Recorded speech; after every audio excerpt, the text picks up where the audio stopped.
नमस्कार। लोकसभा चुनाव को लेकर महत्वपूर्ण आंकड़े। दक्षिण भारत में सियासी हलचल काफी बढ़ चुकी है। प्रधानमंत्री मोदी जी के दौरे से क्या दक्षिण भारत में बीजेपी कमल खिलाने जा रही है? और दक्षिण भारत की 130 लोकसभा सीटों का ओपिनियन पोल क्या बीजेपी का खेल बिगाड़ सकते हैं? राज्य के कुछ 400 सीटों का टारगेट जो सेट किया है, दक्षिण भारत में भी बीजेपी को जीत दर्ज करनी होगी, तब जाकर 400 का पार आंकड़ा होगा। तो दक्षिण भारत का क्या सियासी आंकड़ा सामने आ रहा है? नए ताजा ओपिनियन पोल के हिसाब से 130 लोकसभा सीटें दक्षिण भारत से आती हैं और यहाँ पर किसका पलड़ा भारी नजर आ रहा है, क्योंकि इस बार एनडीए गठबंधन वर्सेस इंडिया गठबंधन की सीधी टक्कर क्या दक्षिण भारत में खेला हो पाएगा? इसको लेकर महत्वपूर्ण आंकड़े। लेकिन दक्षिण भारत में प्रधानमंत्री मोदी जी की ताबड़तोड़ रैलियां शुरू हो चुकी हैं, उसका कितना फायदा मिलेगा? और दक्षिण भारत में काफी हलचल इस वक्त दिखाई दे रही है, क्योंकि दक्षिण भारत से 130 लोकसभा सीटों का जो ओपिनियन पोल है, तेलंगाना से 17 सीट, कर्नाटक से 28, तमिलनाडु पौंडुचेरी से 40 सीटें, केरल से 20 और आंध्र प्रदेश की 25 सीटें आती हैं। कर्नाटक और केरल को छोड़कर बाकी राज्यों में बीजेपी का ज्यादा बीजेपी का वोट बैंक नहीं है। तो क्या बीजेपी की नई रणनीति से 400 पार का नारा दिया है? 2019 में इन 130 लोकसभा सीटों में से बीजेपी ने 29 सीटें हासिल की थी, जबकि कांग्रेस को 58 सीटें मिली थी। क्योंकि इस बार 370 सीटें बीजेपी और एनडीए 400 पार का नारा दिया जा रहा है, तो कहां बीजेपी को कितना यहाँ पर और सीटें जोड़नी होगी, तब जाकर वो आंकड़ा मिल सकता है। देखिए, अगर बात की जाए तो यहाँ पर 129 सीटें यहाँ पर जो है कर्नाटक, तेलंगाना, तमिलनाडु और केरल से आ जाती हैं। और इनमें से अगर बात की जाए तो 29 सीटों पर ही बीजेपी ने 2019 में जीत हासिल की थी। लेकिन इस बार बीजेपी को टारगेट 41 सीटें और यानी ऐड करनी होंगी। और अगर बात की जाए तो 43 सीटें अगर भारतीय जनता पार्टी यहाँ से निकाल लेती है तो फिर वो टारगेट मिल सकता है जिसकी वो तलाश कर रही है। तो दक्षिण भारत में किस राह पर आसान है मोदी रिकॉर्ड? क्योंकि दक्षिण में कर्नाटक और तेलंगाना में सीधी 45 सीटें आती हैं और यहाँ 28-17 का फॉर्मूला होता है। तमिलनाडु, आंध्र प्रदेश से 64 सीटें, 39-25 यहाँ पर सीटें आती हैं, केरल से 20 सीटें आती हैं। और यहाँ का जो ओपिनियन पोल है वो काफी चौंकाने वाला सामने आ रहा है। अगर जिस कहा से मोदी सरकार 370 और एनडीए 400 पार का नारा दे रही है, उसके लिए 543 सीटों के लिए बीजेपी को कहां कितनी सीटें और बढ़ानी होगी, तब जाकर वो आंकड़ा मिल सकता है। क्योंकि यहाँ पर अगर बात की जाए तो 9 राज्य से यहाँ पर 126 सीटें जीती थी बीजेपी ने, लेकिन इस बार आंकड़े में 166 सीट करनी होगी, जबकि 5 राज्यों में से 52 सीट और 52 में से 52 सीटों पर जीत हासिल की थी। इस बार भी 52 सीटें जीत रही है। 10 राज्यों की 146 सीटें यहाँ पर लोकसभा की आती है, इनमें 94 सीटों पर भारतीय जनता पार्टी ने जीती थी। लेकिन इस बार सीटें बढ़ानी होगी, 109 सीटें करनी होगी, तब जाकर 370 सीटें भारतीय जनता पार्टी यहाँ पर हासिल करेगी। लेकिन दक्षिण भारत का क्या आंकड़ा बन रहा है, इस पर कुछ महत्वपूर्ण आंकड़े। लेकिन कई और राज्य हैं जहां काफी कुछ हलचल दिखाई दे रही है। तो 2024 की सियासी पिक्चर दक्षिण भारत का क्या कुछ आंकड़ा बनेगा, इसको लेकर महत्वपूर्ण आंकड़े, ओपिनियन पोल के आंकड़े सामने आ रहे हैं। क्योंकि इसके अलावा भी कई राज्यों में विधानसभा चुनाव भी होने हैं। क्योंकि जिस काज से अगर बात की जाए, आंध्र प्रदेश, अरुणाचल प्रदेश, उड़ीसा, सिक्किम में यहाँ पर अप्रैल में ही विधानसभा चुनाव होंगे और अक्टूबर में, और झारखंड में, हरियाणा में भी यहाँ पर विधानसभा चुनाव होंगे, तो इसकी भी तैयारी शुरू है। तो दक्षिण भारत के महत्वपूर्ण राज्य माने जा रहे हैं और दक्षिण भारत के लिए तेलंगाना से 17 लोकसभा सीटें आती है। ओपिनियन पोल के हिसाब से काफी हलचल है। सबसे लेटेस्ट ओपिनियन पोल के हिसाब से अगर बात की जाए तो यहाँ पर 17 लोकसभा सीटें में से भारतीय जनता पार्टी को 5 सीटें जा सकती हैं। 2019 की अगर बात की जाए, भारतीय जनता पार्टी को 4 मिली थी, लेकिन इस बार 1 सीट का फायदा मिल रहा है। और यहाँ पर बीआरएस को जो है 2 सीट, लेकिन इससे पहले 9 सीट उनके पक्ष में थी, यानी सीधे तौर पर 7 सीटों का नुकसान बीआरएस पार्टी को दिखाई दे रहा है। जबकि कांग्रेस पार्टी को यहाँ पर फायदा मिल रहा है। कांग्रेस पार्टी को यहाँ पर 3 सीटें मिली थी, लेकिन इस बार 9 सीटें मिलने का अनुमान है।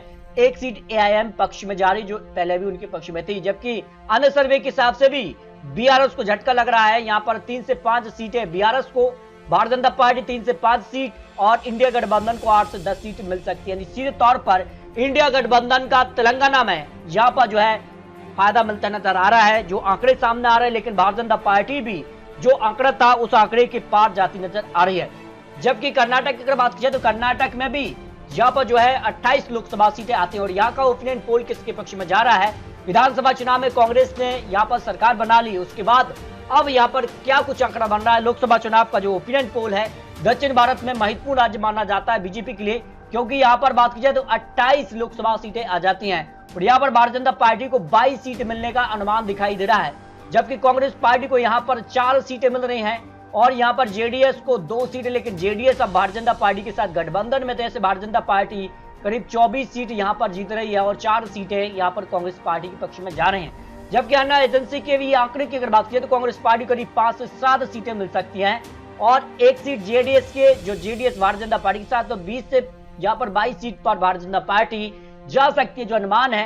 यानी सीधे तौर पर भारतीय जनता पार्टी 2019 के आंकड़े 25 सीट थे उनके पक्ष में, उसी आंकड़े के आसपास दिखाई दे रही है।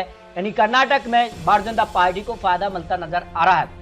तो इस तरह से अगर बात की जाए तो अब तक 2 राज्य यानी तेलंगाना और कर्नाटक की 45 सीटों के जो आंकड़े हैं उसमें भारतीय जनता पार्टी को करीब 29 सीटें मिल रही हैं और इंडिया गठबंधन को करीब 13 सीट और अन्य के पक्ष में 3 सीटें जा रही हैं, जो आंकड़े सामने आ रहे हैं। उस हिसाब से यहाँ पर काफी हलचल यहाँ पर दिखाई दे रही है। जबकि तमिलनाडु की अगर बात की जाए तो तमिलनाडु का जो ओपिनियन पोल है वो किसके पक्ष में जा रहा है। देखिए यहाँ पर बात की जाए तमिलनाडु से 1 सीट पौंडीचेरी से भी आती है, तो 39 सीटें तमिलनाडु से और 1 सीट पौंडीचेरी की 40 सीटों में से डीएमके को 20 सीटें जा रही हैं, एआईडीएमके को 4 सीटें मिल रही हैं, बीजेपी को यहाँ पर 5 सीटें, कांग्रेस को 6 सीटें, अन्य के पक्ष में यहाँ पर 5 सीटें जा रही हैं।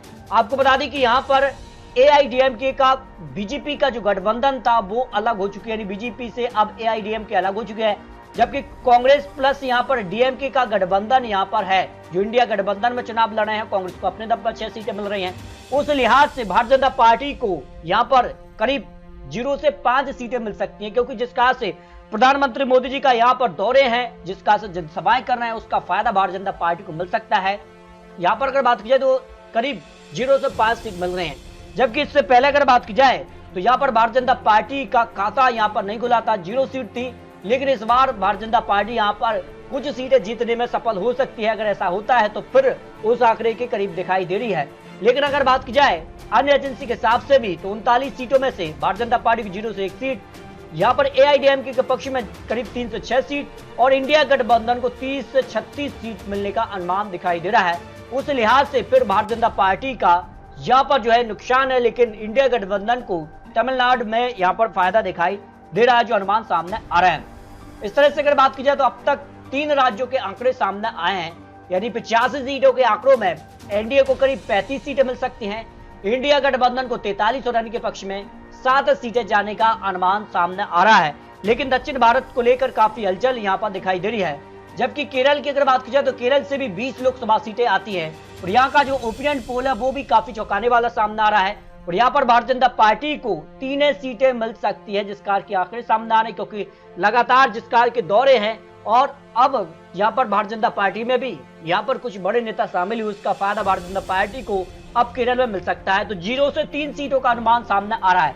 भाई यूडीएफ और एलडीएफ को करीब यहाँ पर 11 सीटें, यूडीएफ को और एलडीएफ को करीब 6 सीटें जो कांग्रेस गठबंधन के साथ चुनाव लड़ेंगे, तो इंडिया गठबंधन को करीब 18 से 20 सीट मिल सकती है और भारतीय जनता पार्टी को 0 से 1 सीट का अनुमान दिखाई दे रहा है, जो यहाँ पर टाइम्स नाउ ईटीजी का सर्वे सामने आ रहा है। इससे पहले भी अगर बात की जाए तो सीधे तौर पर यूपीए का ही पलड़ा यहाँ पर सीधे तौर पर यानी कांग्रेस का गठबंधन यहाँ पर केरल में हावी रहा था 2019 चुनाव रिजल्ट में। इस तरह से अगर बात की जाए तो यहाँ पर 3 राज्यों के बाद अब तक 105 सीटों का आंकड़ा सामने आ चुका है। 105 सीटों के अनुमान में भारतीय जनता पार्टी को करीब 38 सीटें और इंडिया गठबंधन को 40 सीटें और अन्य के पक्ष में 7 सीटें जा रही हैं। यानी भारतीय जनता पार्टी का जो टारगेट 43 सीटें यहाँ का है उस आंकड़े तक भी पहुंच रही है, जो अनुमान सामने आ रहा है। जबकि अगर बात की जाए आंध्र प्रदेश की तो आंध्र प्रदेश से 25 लोकसभा सीटें आती हैं और आंध्र प्रदेश का जो ओपिनियन पोल है उसके आंकड़े आपके दिखिए तो आंध्र प्रदेश यहाँ पर वाईएसआर सीपी पार्टी के लिए यहाँ पर जो है 15 सीटें मिल सकती है, टीडीपी को यहाँ पर 10 सीटें मिल रही हैं और कांग्रेस को 0 सीट, अन्य के पक्ष में भी 0 सीट जा रही है। यानी अगर बात की जाए तो टीडीपी का भारतीय जनता पार्टी के साथ गठबंधन हो सकता है, जिस कार की अंदरूनी खबर सामने आ रही है। जबकि वाईएसआर कांग्रेस पार्टी का यहाँ पर कांग्रेस पार्टी से गठबंधन हो सकता है। उस लिहाज से फिर यहाँ पर सीधे तौर पर वाईएसआर कांग्रेस पार्टी का पलड़ा भारी नजर आ रहा है, क्योंकि 2019 में भी वाईएसआर कांग्रेस पार्टी ने 22 सीटें जीती, जबकि 3 सीटें ही यहाँ पर टीडीपी ने जीती थी। तो इस तरह से अगर बात की जाए तो काफी हलचल दिखाई दे रही है। अगर फाइनल आंकड़ा 130 लोकसभा सीटों में बात की जाए तो एनडीए को करीब 38 सीटें मिल रही हैं, जबकि कांग्रेस गठबंधन को करीब 60 सीटें मिल रही हैं और अन्य के पक्ष में यहाँ पर 32 सीटें जा सकती है, जिसमें वाईएसआर कांग्रेस पार्टी की सबसे ज्यादा सीटें आ रही हैं। इस तरह से अगर बात की जाए तो फाइनल आंकड़े में जो है भारतीय जनता पार्टी को यहाँ पर करीब 8 से 10 सीट का फायदा दक्षिण भारत में दिखाई दे रहा है, क्योंकि 2019 में 29 सीटें मिली थी, लेकिन इस बार जो है 8 सीट का फायदा उनको दिखाई दे रहा है, 8 से 9 सीट का फायदा दिखाई दे रहा है। और आने वाले वक्त में क्या इन सीटों में इजाफा होगा या दक्षिण भारत से और नुकसान होगा, ये तो आने वाला वक्त ही बताएगा। लेकिन आपको बता दें कि लोकसभा चुनाव की तैयारियां शुरू हो चुकी हैं और 543 सीटें हो या फिर बात की जाए तो सीधे तौर पर जो आंकड़ा यहाँ पर 130 लोकसभा सीट का भी आपको दिखा है। इसके अलावा अगर बात की जाए तो लोकसभा चुनाव के लिए कौन यहाँ पर किस पर भारी होगा और जनता किसके पक्ष में जाएगी, 2024 में मोदी या महागठबंधन, किसकी सरकार बन सकती है लोकसभा की, सभी 543 सीटों पर भी बहुत जल्द आपको महत्वपूर्ण आंकड़े देने जा रहे हैं। तो आपको क्या लगता है, एनडीए वर्सेस इंडिया गठबंधन की सीधी टक्कर में कौन कितनी सीटों पर जीत हासिल कर रहा है, क्या 400 पार या फिर जो विपक्ष है वो वापसी करेगा, इस पर अपनी राय रख सकते हैं। मिलते दोस्तों और लेटेस्ट और महत्वपूर्ण विश्लेषण के साथ, तब तक जय हिंद जय भारत।